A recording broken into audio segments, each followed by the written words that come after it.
नमस्कार, मैं श्रुति सिंह। स्वागत है आप सभी का इनसाइड झारखंड न्यूज़ के इस बुलेटिन में। चले जानते हैं आज की खबरों के बारे में। खबरों की शुरुआत करते हैं सरायकेला से। सरायकेला जिले के आदित्यपुर थाना अंतर्गत सालडी में मंगलवार सुबह गोलीबारी की घटना में अपराध कर्मी सुभाष प्रामाणिक गंभीर रूप से घायल हो गया। उसे बेहतर इलाज के लिए जमशेदपुर के TMH अस्पताल में भर्ती कराया गया है। बताया जाता है कि सुबह तकरीबन 9:30 बजे सुभाष प्रामाणिक अपने घर के पास टहल रहा था। इसी बीच बाइक सवार 5 अपराधियों ने उस पर अंधाधुंध फायरिंग कर दी, जिससे वो गंभीर रूप से जख्मी हो गया। आनन फानन में उसे जमशेदपुर टाटा मुख्य अस्पताल ले जाया गया, जहां उसकी स्थिति गंभीर बनी हुई है। घटना के बाद आदित्यपुर थाना प्रभारी नितिन कुमार सिंह पुलिस बल के साथ मौके पर पहुंचे और जांच पड़ताल की। बताया जाता है कि गोली लगने से घायल सुभाष प्रामाणिक का भी अपराधी इतिहास रहा है और वो पूर्व में एक हत्या के मामले में जेल जा चुका है। इसके अलावा वो कई संदिग्ध गतिविधियों में भी शामिल रहा है। आजीवन कारावास की सजा काट रहे आदित्यपुर मांझी टोला निवासी कुख्यात अपराधी कृष्ण गोप से अदावत के चलते गैंगवार में मारे गए बालू कारोबारी दीपक मुंडा व सुजय नदी हत्याकांड का सुभाष प्रामाणिक मुख्य गवाह है। कयास लगाए जा रहे हैं कि गैंगवार के चलते ही उसे गोली मारी गई है। पुलिस सभी बिंदुओं की जांच कर रही है। घटना की जानकारी मिलने पर सरायकेला SDPO संतोष मिश्रा मौके पर पहुंचे, जहां इन्होंने घटनाक्रम की बारीकी से जांच की और घर में लगे CCTV फुटेज को भी खंगाला। SDPO ने बताया कि मामले का अनुसंधान जारी है। आदित्यपुर थाना को सूचना प्राप्त हुई कि सालडी बस्ती में गोली चलने की घटना हुई है। उसी क्रम में लगातार टीम यहां आकर आगे की तफ्तीश कर रही है और जल्द ही जो भी अपराधी इसमें संलिप्त होंगे उनको पकड़ लिया जाएगा। अभी तक जो सामने आया है सुभाष प्रामाणिक नाम आ रहा है घायल का, और ज़रूरी सूचनाएं उपलब्ध कर लगातार करने का प्रयास कर रही है। इस संबंध में और सूचना प्राप्त की जा रही है। देखिए, आदित्यपुर थाना अंतर्गत नीचे सुभाष प्रामाणिक है, उसको गर्दन में किसी के द्वारा गोली मारा गया है और तत्काल उसको TMH में लाया गया और उसका इलाज चल रहा है। अभी हम लोग उसका बयान लिए हैं और जो औपचारिकता है वो हम लोग पूरा कर रहे हैं। हाँ, बताया है, नाम बताया है कि किसके द्वारा गोली मारा गया, वो सब भी पुलिस का इन्वेस्टिगेशन में आ रहा है। अभी गर्दन में गोली लगा है। क्या डॉक्टर बोल रहे हैं स्टेबल है, घर से बाहर निकला था उसी समय इसको गोली लगा। अभी प्रारंभिक पूछताछ हुआ है, पूरा पूछताछ नहीं हुआ है। पूरा पूछताछ होने के बाद ही क्लियर है। वो लड़का भागा है, वही लड़का मारा है। और कौन था साथ में? साथ में एक जन था, सिटलू नाम का लड़का बोल रहा है, लेकिन उसको हम नहीं देखे, लेकिन टकला को देखे हैं। और सबको सिटलू का घर में ही घुसा है, सब लड़का लोग दौड़ के नहीं देखे। हम घर में बर्तन धो रहे थे, जैसे ही बाहर निकले भागते हुए, हम लोग का दुआरी तरफ से दौड़ते हुए भागा, हम अपने पति की तरफ दौड़ते हुए आए और उसको जोर से जाके पकड़ लिए हम। और चिल्लाने लगे, गाड़ी लाओ जल्दी, कोई लाओ। जैसे ही गाड़ी लाए हम लेके इधर आ गए।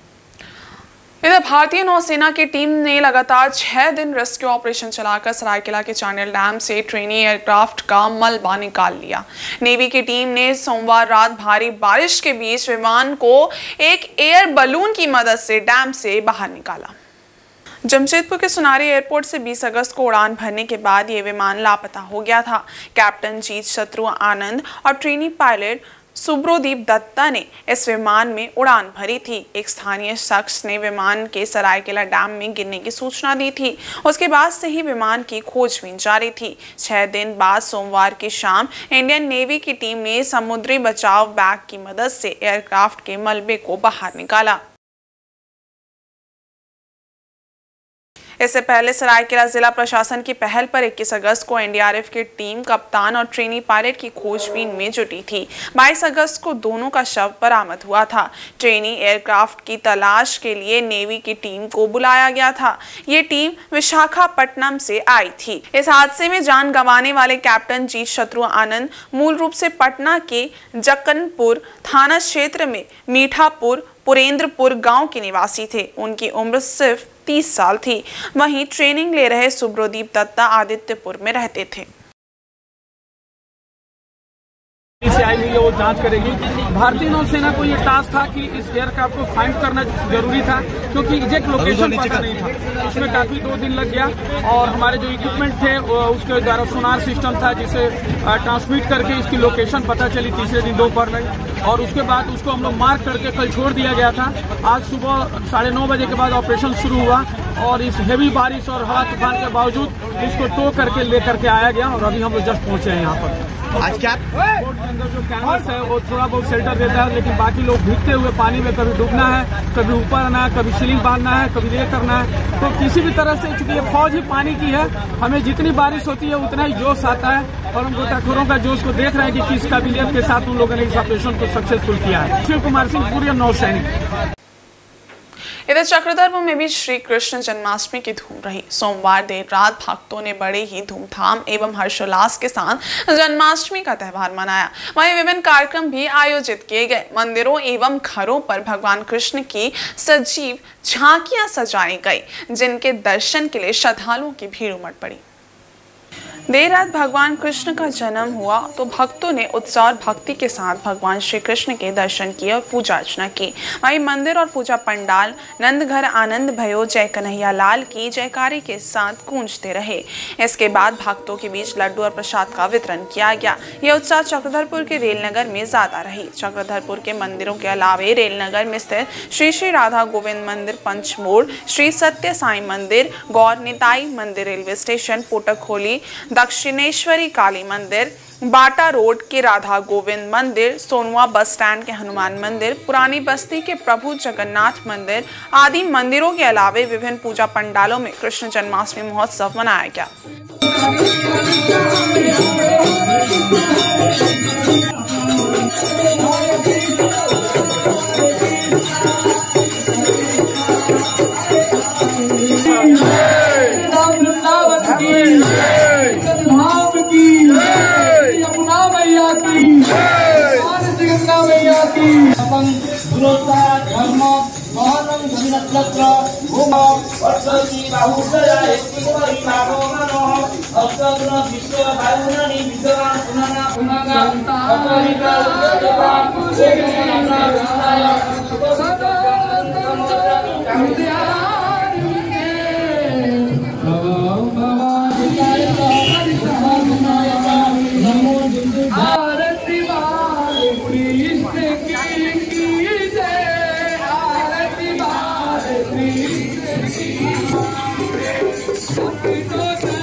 वहीं भगवान श्री कृष्ण के जन्मोत्सव पर रांची के विभिन्न स्थानों पर आधी रात में श्रद्धालुओं का उत्साह चरम पर दिखा। श्री कृष्ण जन्मोत्सव समिति द्वारा अल्बर्ट एक्का चौक पर आयोजित 2 दिवसीय आयोजन में केंद्रीय मंत्री संजय सेठ, रांची के विधायक और पूर्व मंत्री सीपी सिंह भी शरीक हुए।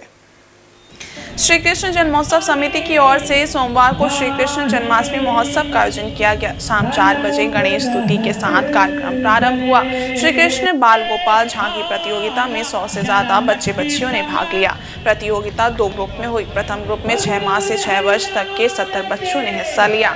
इसमें रियांश राज को प्रथम, वैभव शर्मा को द्वितीय और श्रावणी को सांत्वना पुरस्कार मिला। दूसरे ग्रुप में 7 से 10 साल तक के 40 बच्चों ने हिस्सा लिया। इसमें प्रथम पुरस्कार अभिराज और दूसरा पुरस्कार वैभव को दिया गया। रक्षा राज्य मंत्री संजय सेठ व समिति सदस्यों ने बच्चों को सम्मानित किया। बच्चों को सांत्वना पुरस्कार व उपहार भी दिया गया। वहीं शाम 5 बजे से श्री कृष्ण बाल रूप झांकी, द्वारकाधीश रूप झांकी, कालिया नाग मंथन झांकी, रजरप्पा मंदिर सहित कारगिल युद्ध की झांकी प्रदर्शित की गई। विधायक सीपी सिंह ने बताया कि 13 वर्ष पहले शुरू हुआ ये आयोजन आज भव्य रूप से चल चुका है। अब राजधानी में जगह जगह उत्साह के साथ अलग अलग समूह भगवान श्री कृष्ण के जन्मोत्सव को उत्साह से मनाते हैं। ये सनातन धर्म को मानने वाले लोगों के लिए बेहद शुभ संकेत है। उन्होंने बताया कि मंगलवार को सोमवार की तुलना में और भी ज्यादा भक्त मेन रोड में दिखेंगे और दही हांडी प्रतियोगिता भी होगी। मैं रास में जाने के लिए तुम्हारी सभी बातों को मान लूंगा। तो स्वामी, आपको मेरी सखी का रूप धारण करना पड़ेगा और स्त्री वस्त्र धारण करनी पड़ेगी। क्या आपको मेरी ये शर्त? ये सब मंजूर है, मुझे सब मंजूर है। देश नहीं, पूरी दुनिया लड्डू गोपाल, माखन चूर और हम सबके भगवान श्री कृष्ण की जन्माष्टमी और यह पावन पर्व खुशियां देने वाली और भगवान कृष्ण जन्माष्टमी करोड़ लोग अपने घरों में, मंदिरों में, दुनिया की हर माता, हर बेटी, हर बहन चाहती है कि मेरा पुत्र कृष्ण जैसा सुंदर हो, हमारी बेटी राधा जैसी सुंदर हो। और राधा कृष्ण एक मनमोहक, एक ऐसी जोड़ी। और भगवान कृष्ण ने जो गीता का ज्ञान दिया, मैं अपनी ओर से सभी झारखंड वासियों को जन्माष्टमी की शुभकामना। और आज सैकड़ों की संख्या में राधा कृष्ण के बाल के रूप में शाम 4 बजे से ही सैकड़ों बच्चे, कोई राधा, कोई कृष्ण, बाल कृष्ण बन के आए। और अभी आपने बाल लीला भगवान कृष्ण की वैसे नृत्य देखा। और सामने आप देखो, कारगिल विजय के 25 साल इस बार हुए 26 जुलाई को, और पूरे देश ने कारगिल विजय का 25वां वर्ष मनाया। मेरा सौभाग्य था कि माननीय प्रधानमंत्री नरेंद्र मोदी जी के साथ कारगिल में 26 जुलाई को उन वीर सैनिकों को पुष्पांजलि करने का अवसर मिला। श्री कृष्ण जन्मोत्सव समिति के तत्वाधान में विगत 13 सालों से दही हांडी प्रतियोगिता का आयोजन अल्बर्ट एक्का चौक के प्रांगण में होता है और प्रत्येक वर्ष ये बढ़ता जा रहा है। हम लोगों ने शुरुआत की थी, अब धीरे धीरे और भी जगह ये होने लगा है। एक अच्छी बात है, क्योंकि हम सब सनातन धर्म के लोग हैं और सनातन धर्म में हम अपनी जो धार्मिक आस्था है और संस्कृति है उसको भूले नहीं। इसलिए हम लोग इस कार्यक्रम का आयोजन प्रारंभ किया है और यह धीरे धीरे बढ़ता जा रहा है। कल आप देखेंगे कि यहाँ से पूरा जन सैलाब रहेगा इस मेन रोड में। तो मैं यही कहूँगा कि लोगों का उत्साह होता है और इसीलिए यह कारवां जो प्रारंभ हुआ है ये आगे कभी रुकने वाला नहीं है, क्योंकि आगे और भी विशाल होता जाए। और झामुमो महासचिव सुप्रियो भट्टाचार्य ने भाजपा पर निशाना साधा है। उन्होंने सोमवार को रांची स्थित पार्टी कार्यालय में आयोजित पत्रकार वार्ता में कहा कि असम के मुख्यमंत्री से झारखंड में भाजपा के विधानसभा चुनाव से प्रभारी हेमंत बिश्व शर्मा के पास जानकारी का अभाव है। इसके बावजूद वो झारखंड को कानून सिखाने आ गए हैं। उन्होंने कहा कि हेमंत को किसान आंदोलन के बारे में बताना चाहिए। हेमंत की पार्टी भाजपा की केंद्र सरकार ने किसान आंदोलनकारियों को रोकने के लिए सड़कों पर कीले लगा दी थी, कटीले तार और कंक्रीट के बैरियर लगवाए थे। तब हेमंत कहाँ थे? उन्हें याद होना चाहिए कि किसान आंदोलन के समय दिल्ली में 42 केस दर्ज किए गए थे, जबकि हरियाणा में 138 मुकदमा कराए गए।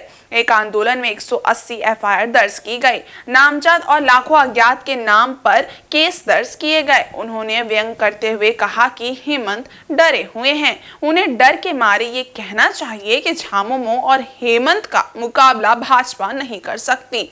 सुप्रियो भट्टाचार्य ने कहा कि भाजपा ने 23 तारीख को एक रैली की।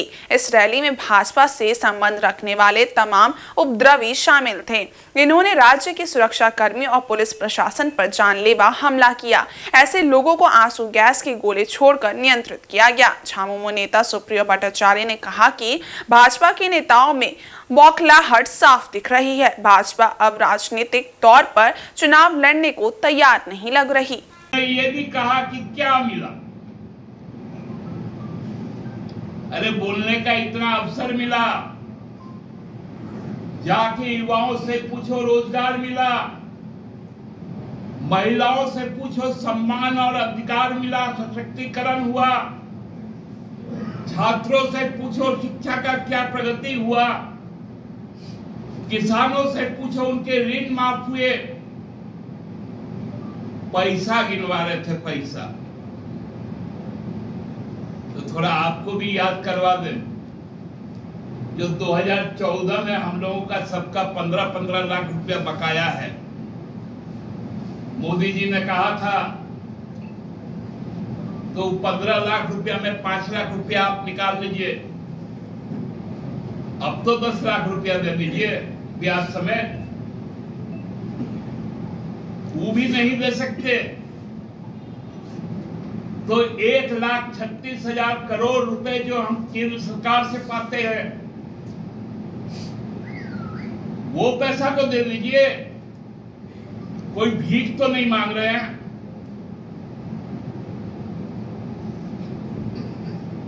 राजनीतिक तौर पे लड़ाई लड़नी है तो आपका आमंत्रण हम लोग देते हैं। ये गीदड़ भभकी वाला आप किसको डराना चाहते हैं? अब तो ये चुनाव की तिथि की घोषणा कर रहे हैं कि सितंबर तक सरकार है, अक्टूबर में आचार संहिता लगेगा। चुनाव आयोग का भी नीति निर्धारक अब भाजपा हो गई है क्या? मैं तो चुनाव आयोग से यह आग्रह करूंगा और आगाह भी करूंगा, यदि आप हरियाणा का डेट पोस्टपोन करते हैं तो निश्चित तौर पे यह मान लिया जाएगा कि आपके फैसले राजनीतिक प्रभाव से प्रभावित होंगे।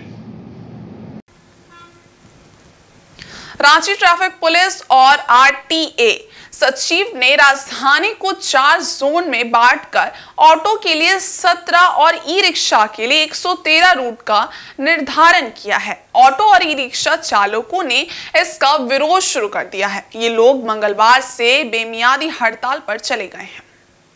इधर हड़ताल के कारण राजधानी में ऑटो और ई रिक्शा का परिचालन पूरी तरह बंद है। हालांकि आपातकाल में बीमार लोगों को अस्पताल पहुंचाने वाले ऑटो व ई रिक्शा को इस हड़ताल में छूट दी गई है। वहीं मालवाहक ऑटो भी इस हड़ताल से प्रभावित नहीं होंगे। सोमवार को ऑटो और ई रिक्शा चालकों ने रातू रोड, न्यू मार्केट स्थित ऑटो स्टैंड से जुलूस निकालकर विरोध प्रदर्शन किया। जुलूस का नेतृत्व प्रदेश सीएनजी ऑटो चालक महासंघ के अध्यक्ष दिनेश सोनी, रांची जिला ऑटो चालक यूनियन के अध्यक्ष अर्जुन यादव और रांची जिला ई रिक्शा चालक यूनियन के संरक्षक उत्तम यादव ने किया। जुलूस रातू रोड होते हुए कचहरी चौक पहुंचा। यहां आरटीए सचिव और ट्रैफिक एसपी का पुतला भी जलाया गया।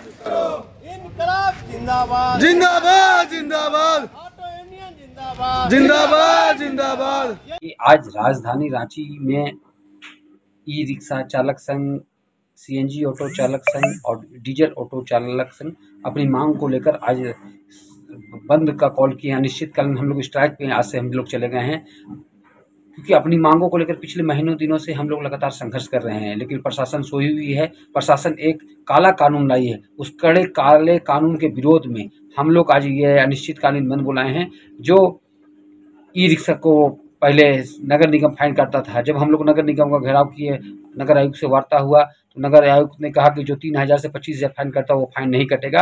लेकिन उसके बाद ये लोग नियम को चेंज करके डायरेक्ट गाड़ी को जब्त करके कोर्ट भेज दिया जा रहा है। बोलते हैं कि अवैध कौन रिक्शा होता है? अवैध रिक्शा जो राजधानी रांची से बाहर है, जो दूसरे जगह गाड़ी, वो अवैध हो सकता है, लेकिन जो रांची में रजिस्ट्रेशन हुआ है वो अवैध कैसा? दूसरा चीज़ कि आप गाड़ी शोरूम में जो नया रजिस्ट्रेशन हो रहा है उसे तत्काल बंद करें। डीजल ऑटो और सीएनजी में जो पहले 16 से 20 किलोमीटर जो का दूरी था उसे अब जो 3 किलोमीटर 4 किलोमीटर में बांटने का प्रयास किया जा रहा है, हम लोग इसका विरोध कर रहे हैं। जो ई रिक्शा में 113 रूट बनाया गया है उसका हम लोग विरोध कर रहे हैं। इसी के तहत आज से हम लोग अनिश्चितकालीन हम लोग बंद बुलाए हैं। और आप देख रहे होंगे पूरी रांची की सड़कें सुनी पड़ी हुई है, क्योंकि मजबूरन ये अब हम लोग को बंद कॉल करना पड़ा, जिससे निवासियों को परेशानी रहेगी। मैं उन सभी से चाहूँगा, क्योंकि जो चालक है उनके घर के महिलाएं जो हैं अपने गहने को गिरवी रखकर, अपने गहने को बेचकर घर में खुशियाँ लाने की प्रयास की थी, लेकिन उल्टा हो गया। आज कितने का घर में खाना नहीं बन पा रहा है। इन सारी चीज़ों को देखते हुए मजबूरन हम लोग आज से अनिश्चितकालीन स्ट्राइक में गए हैं। मैं उत्तम यादव।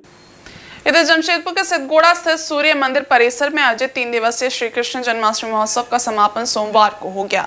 महोत्सव के अंतिम दिन बाल राधा कृष्ण सजाव प्रतियोगिता और सामूहिक नृत्य प्रतियोगिता का फाइनल संपन्न हुआ। दोनों प्रतियोगिता के फाइनल में प्रतिभागियों के बीच कड़ा मुकाबला देखने को मिला। समापन समारोह में राज्य के पूर्व मुख्यमंत्री, उड़ीसा के राज्यपाल एवं सूर्य मंदिर समिति के संस्थापक रघुवर दास मुख्य अतिथि के रूप में शामिल हुए। इस अवसर पर संरक्षक चंद्रगुप्त सिंह एवं अध्यक्ष भूपेंद्र सिंह मौजूद थे। इस दौरान बाल राधा कृष्ण सजाव प्रतियोगिता के 20 फाइनलिस्ट एवं सामूहिक नृत्य प्रतियोगिता के 8 फाइनलिस्ट समूहों ने अपने प्रतिभा का प्रदर्शन किया। बाल राधा कृष्ण सजाव प्रतियोगिता में नटखट नन्हे बाल गोपाल एवं राधा रानी ने सबका मन मोह लिया।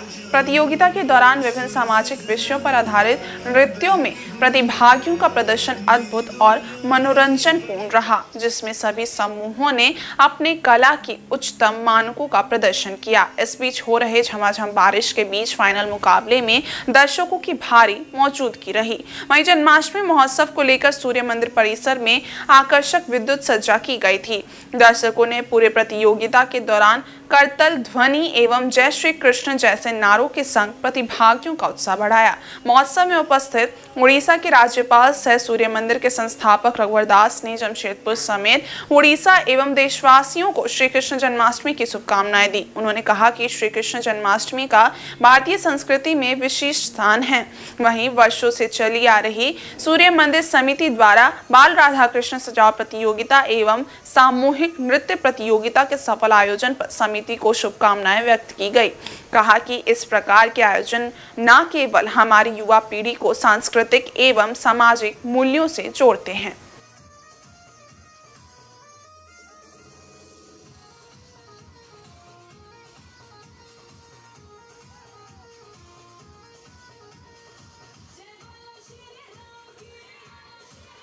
जन्माष्टमी का महोत्सव हमारे पर्व त्योहार में विशेष स्थान है। जन्माष्टमी का पर्व हम कृष्ण के जन्मोत्सव के रूप में मनाते हैं और इस जन्माष्टमी का पर्व हमारी आध्यात्मिक सांस्कृतिक के साथ साथ सामाजिकता का भी संदेश देता है। तो इस पर्व में हम सारे भेदभाव भाईचारा के साथ जो भगवान कृष्ण की जो लीला है, आज सारे देश में मंदिरों में बच्चों का साज कंपटीशन, नृत्य कंपटीशन, इस तरह के कार्यक्रम हो रहे हैं। उसी क्रम में वर्षों से सूर्य धाम में भी सूर्य मंदिर कमेटी के द्वारा आज भगवत जन्माष्टमी के शुभ अवसर पर जमशेदपुर के जो कृष्ण भक्त, जो हमारे छोटे छोटे बच्चे बच्चियों आज साज प्रतियोगिता के माध्यम से, नृत्य प्रतियोगिता के माध्यम से कृष्ण लीला दिखाने का काम कर रहे हैं, जो अभूतपूर्व है। मैं आज इस अवसर पर समस्त झारखंडवासी, उड़ीसावासी, देशवासियों को जन्माष्टमी पर्व की हार्दिक शुभकामनाएं देता हूँ।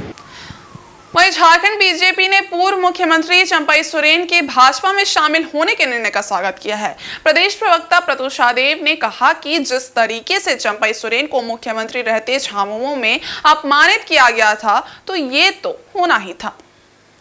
प्रत्युष शाहदेव ने कहा कि चंपई सोरेन के आने से भारतीय जनता पार्टी कोल्हान क्षेत्र में विशेष रूप से मजबूत होगी और ये झारखंड मुक्ति मोर्चा के ताबूत पर अंतिम कील साबित होगा।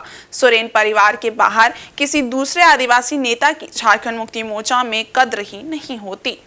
देखिए, झारखंड मुक्ति मोर्चा के कद्दावर नेता और पूर्व मुख्यमंत्री चंपई सोरेन जी का भारतीय जनता पार्टी के परिवार में स्वागत है। अब जिस तरीके से उनको अपमानित किया गया था झारखंड मुक्ति मोर्चा में, उनको मुख्यमंत्री रहते हुए जबरन रिजाइन कराया गया, विधायक दल की बैठक बुलाई ली गई, उनको खबर तक नहीं हुई, मुख्यमंत्री रहते उनको कार्यक्रमों में जाने में और उनको जो सरकारी कार्यक्रम थे उसमें जाने में पाबंदी लगा दी गई थी। तो ये उनके लिए बेहद अपमान का मसला था और उन्होंने अपना रास्ता तय किया है।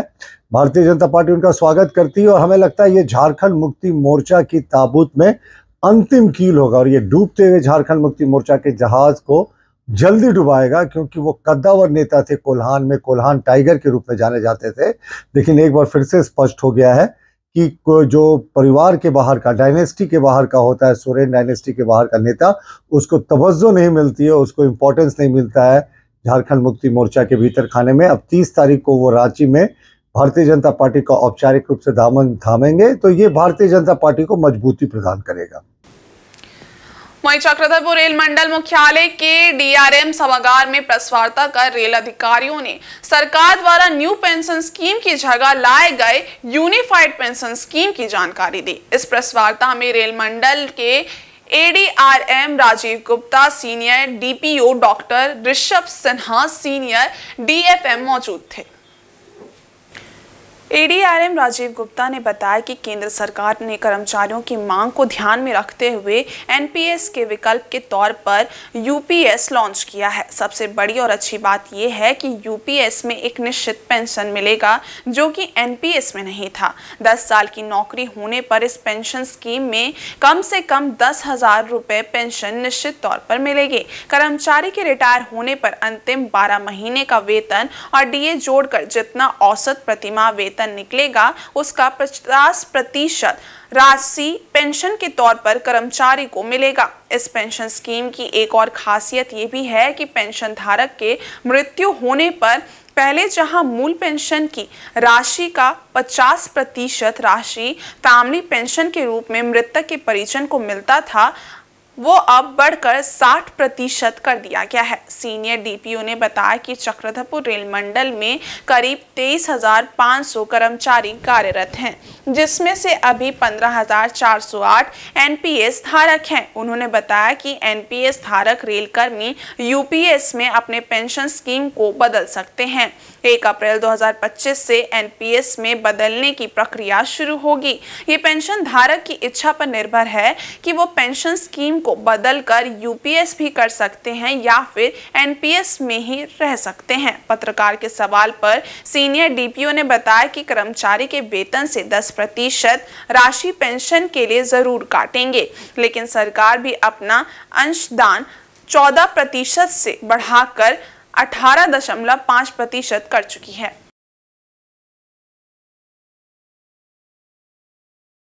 तो मतलब कि अब है कि जो एनपीएस में जो कर्मचारी पहले थे, अगर उनको एक था कि मैं उनके पास फैमिली पेंशन का क्या होगा, तो अब वो यूपीएस में अगर स्विच ओवर करते हैं तो उनके पास ये सुविधा उनको मिलेगी।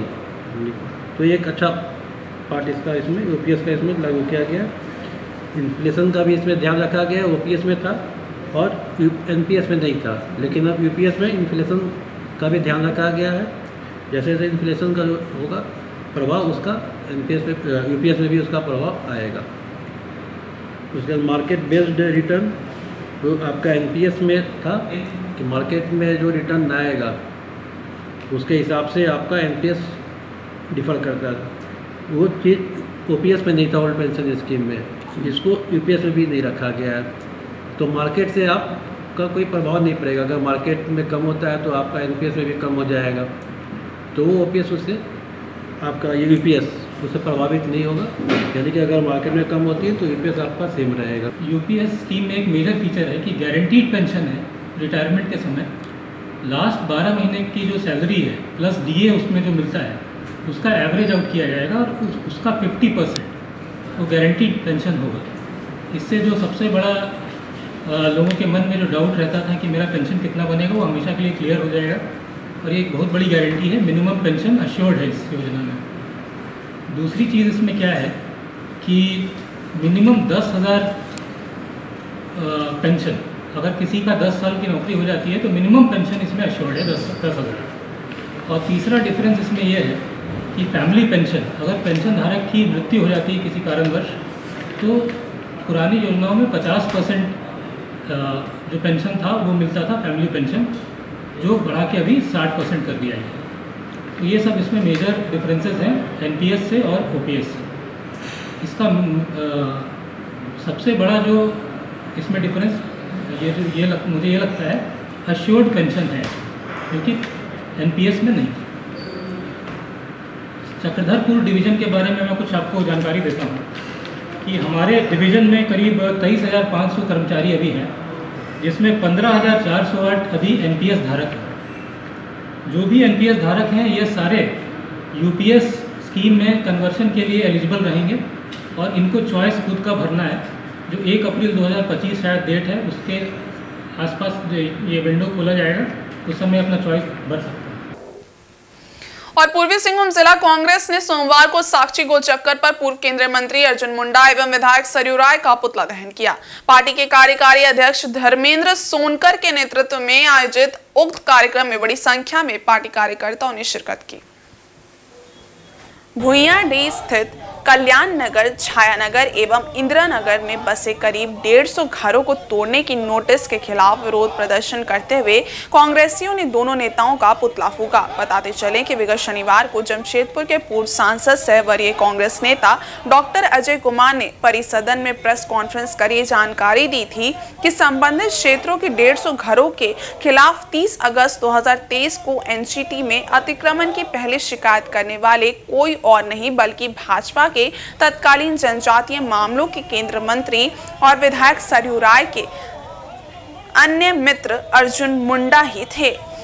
पुतला दहन के पश्चात मीडिया से बातचीत में धर्मेंद्र सोनकर ने बताया कि स्थानीय विधायक सरयू राय अपनी जवाबदेही पर बात करने के बजाय मुद्दे को भटकाने की कोशिश कर रहे हैं। उन्होंने कहा कि पूरे मामले को बिंदुवार समझने की कोशिश करनी चाहिए ताकि सामान्य लोग इस बात को समझ पाए कि किस तरह भाजपा सरयू राय एवं अर्जुन मुंडा जैसे लोगों को सामने रखकर आम जनता के हितों एवं उनके जीवन से खेलनी जा रही है।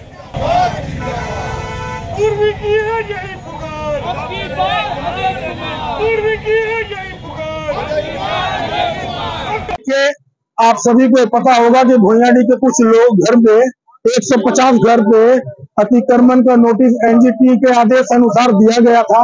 उसके आक्रोश में जमशेदपुर पूर्वी के सम्मानित विधायक सरयू राय जी और झारखंड प्रदेश के पूर्व मुख्यमंत्री अर्जुन मुंडा जी का पुतला हम कांग्रेस के कार्यकर्ता ने आक्रोशी से फूंका है, क्योंकि एनजीटी में जो आवेदन दिया गया था घर तोड़ने का, हमारे जन नेता डॉक्टर अजय कुमार ने जब इस पेपर को निकलवाया तो सनसनीखेज बातें सामने आई। पता चला कि भारतीय जनता पार्टी के वरिष्ठ नेता अर्जुन मुंडा जी के द्वारा एनजीटी में यह आवेदन दिया गया था कि नदी किनारे बसे जितने घर भी हैं उसे तोड़ा जाए। और आपको ये मैं बता दूं कि अर्जुन मुंडा जी ने इस बात को माना है कि हाँ, हमने एनजीटी में आवेदन दिया था, लेकिन वो नेता है, बात को तोड़ मरोड़ को बोलना उनकी फितरत है। उन्होंने ये बताया कि नदी के साइड में बसे कंपनी प्लांट हो चाहे बड़ा उद्योग है, उसे तोड़ाने का हमने आवेदन दिया था। मैं आपसे पूछना चाहता हूं कि ये बताएं कि उनके आवेदन से कितनी कंपनी को तोड़ी गई, कितना मॉल हटाया गया। अगर टूटा है या डरे हैं या रोए हैं तो यहाँ में बसने वाले गरीब लोग रोए हैं, अब परेशान है। हमारे जन नेता ने प्रण लिया है कि एक भी गरीब का घर नहीं टूटेगा। वहीं सरायकेला खरसावां जिला पुलिस कप्तान मुकेश लनायत जिले में अपराध नियंत्रण को लेकर लगातार रणनीति तैयार कर रहे हैं। पुलिस प्रहरी योजना के बाद पुलिस अधीक्षक ने अब क्राइम कंट्रोल को लेकर बीट पुलिस को स्थापित किया है। बीट पुलिसिंग की शुरुआत आदित्यपुर थाना क्षेत्र से की गई है। आदित्यपुर थाना क्षेत्र में अपराध नियंत्रण को लेकर पुलिस अधीक्षक द्वारा थाना क्षेत्र को कुल 8 बीट में विभाजित किया गया है, जिसमें बीट प्रभारियों की भी नियुक्ति की गई है। बीट प्रभारी लगातार संबंधित क्षेत्र में गश्त कर लोगों से फीडबैक प्राप्त करेंगे। आपराधिक ग्राफ को काम करने बीट प्रभारी दोपहिया वाहनों से थाना क्षेत्र में लगातार गश्त करेंगे। पुलिस अधीक्षक मुकेश लनायत ने बताया कि बीट प्रभारियों की जिम्मेदारी होगी कि वह क्षेत्र के छोटे मोटे अपराधों को स्पॉट कर रोके अथवा उनका समाधान करे। समस्या बड़ी होने पर उसे थाना प्रभारी या वरीय पुलिस अधिकारियों के स्तर से दूर किया जाएगा। एसपी ने बताया कि तकरीबन 77 अपराधियों पर सीसीए के अनुशंसा की जाएगी, जिसमें जिला बदर और थाना हाजिरी की प्रक्रिया भी शामिल होगी। इस मौके पर पुलिस अधीक्षक के अलावा Seraikela SDPO Santosh Mishra, DSP headquarter Pradeep Oraon, Adityapur थाना प्रभारी नितिन कुमार सिंह समेत पुलिस पदाधिकारी मौजूद थे। आदित्यपुर थाना क्षेत्र से सरायकेला पुलिस द्वारा एक बीट व्यवस्था की शुरुआत की गई है। इसके तहत हम लोगों ने अपराध नियंत्रण क्षेत्र में पुलिस की दृश्यता को बढ़ाने के लिए आम जनता और पुलिस के बीच जो दूरी है उसको कम करने के लिए और आम जन के बीच पुलिस की पहुंच को सुगम्य बनाने के लिए आदित्यपुर थाना क्षेत्र को 8 बीट में बांटा गया है और इसी के साथ हर बीट पे एक सब इंस्पेक्टर रैंक के पदाधिकारी को बीट प्रभारी के रूप में नियुक्त किया गया है। बीट प्रभारी का यह कर्तव्य होगा कि वह अपने क्षेत्र में निरंतर भ्रमणशील रहेगा। उसका मोबाइल नंबर भी हम लोगों के द्वारा जारी किया गया है और अपने क्षेत्र से संबंधित जितना भी कार्य है, चाहे वो क्षेत्र में उसके जो बीट है उसमें जो भी आरोपित अपराधकर्मी हैं उनका सत्यापन करना हो या बीट क्षेत्र में रहने वाले दागियों का सत्यापन करना हो, इंडस्ट्रियल एरिया भी तो जो अलग अलग इंडस्ट्रीज़ हैं उनके प्रबंधकों के साथ भी 15 दिन में एक बार या महीने में एक बार जैसा हम लोग समय के साथ आवश्यक समझेंगे बैठक करेगा। तो इधर आदित्यपुर साल्डी बस्ती आशियाना रोड स्थित श्री श्री जन्माष्टमी पूजा कमेटी अग्रदूत संघ का 10 दिवसीय जन्माष्टमी महोत्सव सम्मेलन का शुभारंभ सोमवार देर शाम हुआ। इस मौके पर निर्मित भव्य और आकर्षक पूजा पंडाल के पट रात ही में श्रद्धालुओं के लिए खोल दिए गए। यहाँ बने भव्य पूजा पंडाल की झलक पाने के लिए श्रद्धालुओं का तांता लगा रहा। इससे पूर्व पूजा पंडाल का उद्घाटन आगंतुक अतिथियों ने फीता काटकर किया। इस अवसर पर आदित्यपुर नगर निगम के पूर्व उप महापौर, मुख्य अतिथि भाजपा जिलाध्यक्ष उदय सिंह देव, विशिष्ट अतिथि तथा जिला भाजपा के उपाध्यक्ष गणेश महाली, भाजपा एसटी मोर्चा के राष्ट्रीय कार्यकारिणी के सदस्य रमेश हांसदा सम्मानित अतिथियों के रूप में उपस्थित थे। गौरतलब है कि यहाँ 1980 से ही प्रतिवर्ष भव्यता के साथ जन्माष्टमी पूजा समारोह आयोजित किया जाता आ रहा है। इस मौके पर भाजपा जिलाध्यक्ष उदय प्रताप सिंह देव ने 28 अगस्त को गम्हरिया में मुख्यमंत्री हेमंत सोरेन के प्रस्तावित कार्यक्रम पर तंज करते हुए कहा कि मुख्यमंत्री ने राज्य के लोगों युवाओं को ठगने का काम किया है। चुनाव नजदीक आते ही वे लंबी चौड़ी योजना और घोषणाओं की बौछार कर वोटरों को रिझाना चाहते हैं, लेकिन वोटर अब उनके झांसे में नहीं आएंगे।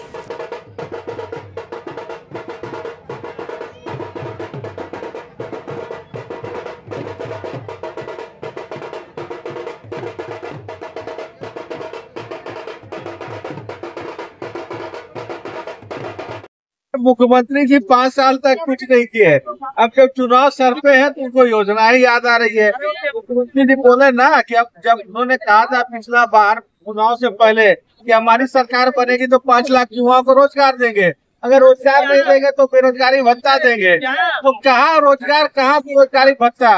और जब युवा उनसे पूछने जाते हैं रांची में तो बर्बरता पूर्वक उनके पुलिस वाले हमारे कार्यकर्ताओं के ऊपर लाठीचार्ज करती है। और पूर्वी सिंहभूम जिले के मुसाबने से 2 नंबर में स्थानीय युवकों ने 6 फीट के अजगर सांप को पकड़ा। बाद में उसे जंगल में छोड़ दिया गया। सांप को लेकर क्षेत्र में काफी देर तक अफरा तफरी का माहौल बना रहा। ग्रामीणों को जानकारी मिलने पर काफी संख्या में लोग सांप को देखने के लिए जुट गए। मुसाबने से 2 नंबर में सोमवार की रात लगभग 8 बजे स्थानीय लोगों ने एक घर के पास अजगर सांप को देखा। सांप जमीन में बने गड्ढे के सहारे एक घर में घुसने की कोशिश कर रहा था। तब स्थानीय युवकों ने उसे पकड़ लिया और बाहर निकाला। सांप की लंबाई लगभग 6 फीट बताई जा रही है। इतने बड़े सांप को देखकर क्षेत्र के लोगों में भय का माहौल बन गया। युवकों ने सांप को पकड़कर एक बोरे में बंद कर दिया। स्थानीय लोगों ने सांप को वन विभाग कार्यालय ले गए। वन विभाग में कर्मियों के हड़ताल पर होने के कारण उस सांप को पास के जंगल में सुरक्षित छोड़ दिया गया।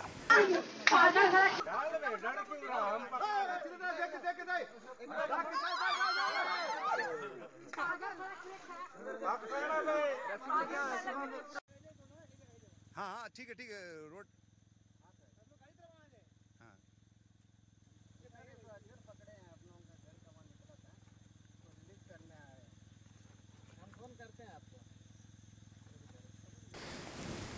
और इस बुलेटिन में बस इतना ही। ब्रेक के उस बारे कुछ और खास खबरें, तब तक के लिए देखते रहिए इनसाइड झारखंड न्यूज। धन्यवाद।